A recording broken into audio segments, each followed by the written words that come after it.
Nous allons voir aujourd'hui du vocabulaire très avancé niveau C1. C'est du vocabulaire très soutenu qu'on trouve dans la littérature française.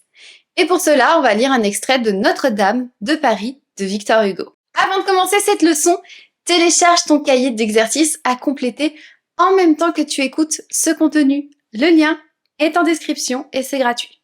Alors j'ai sorti des lunettes pour l'occasion, désolée s'il y a des reflets, mais comme on va lire, j'ai besoin de mes lunettes. C'est parti. Il y a aujourd'hui 348 ans, 6 mois et 19 jours que les Parisiens s'éveillèrent, se réveillent, c'est s'éveiller au passé simple, s'éveillèrent, se réveillent, au bruit de toutes les cloches sonnant à grande volée. À grande volée, c'est en faisant sonner les cloches très fort. C'est un bruit très fort, très grand. Dans la triple enceinte de la cité, de l'université et de la ville. Ce n'est cependant pas un jour dont l'histoire ait gardé souvenir que le 6 janvier 1482.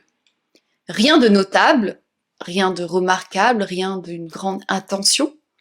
Dans l'événement qui mettait ainsi en branle, mettre en branle, c'est en mouvement qui s'active, mettre en branle. Dès le matin, les cloches et les bourgeois de Paris. Donc les cloches actives réveillent les bourgeois de Paris. Ce n'était ni un assaut c'est une attaque militaire, de Picard ou de Bourguignon, ni une chasse. Alors une chasse, c'est un coffre contenant des reliques saintes.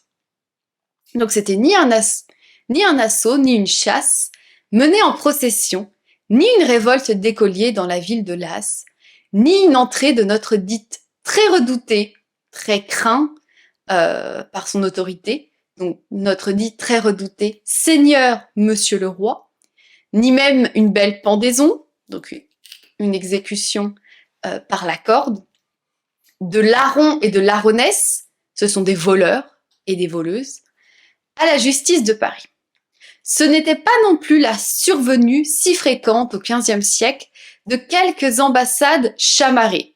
Chamarré, c'est richement décoré. Et empanaché. Empanaché, c'est orné de plumes.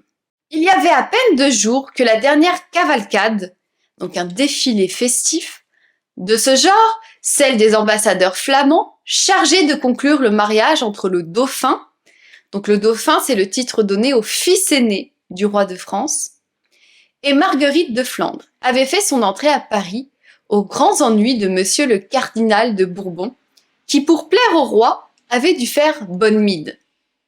Faire bonne mine, c'est montrer une apparence joyeuse, même si en réalité on n'est pas très joyeux. Donc le cardinal avait dû faire bonne mine à toute cette rustique cohue. Une cohue, c'est une foule, c'est beaucoup de monde un peu désordonné. Cette rustique cohue de bourgmestres. Les bourgmestres, c'est les maires en Belgique. Donc là, on parle de la Flandre, et bourgmestre, c'est un équivalent de maire. Donc à toute cette rustique cohue de bourgmestres flamands et les régaler en son hôtel de Bourbon d'une moult belle moralité, sottise d'une pièce de théâtre satirique et farce une comédie burlesque. Tandis qu'une pluie battante inondait à sa porte ces magnifiques tapisseries, donc des tissus décoratifs tissés. Le 6 janvier, ce qui mettait en émotion, tout le populaire de Paris, comme dit Géant de Troyes. C'était la double solennité, réunie depuis un temps immémorial, du jour des rois et de la fête des fous. Ce jour-là, il devait y avoir feu de joie, un grand feu allumé pour célébrer un événement. Un grand feu de joie à la grève. Plantation de mai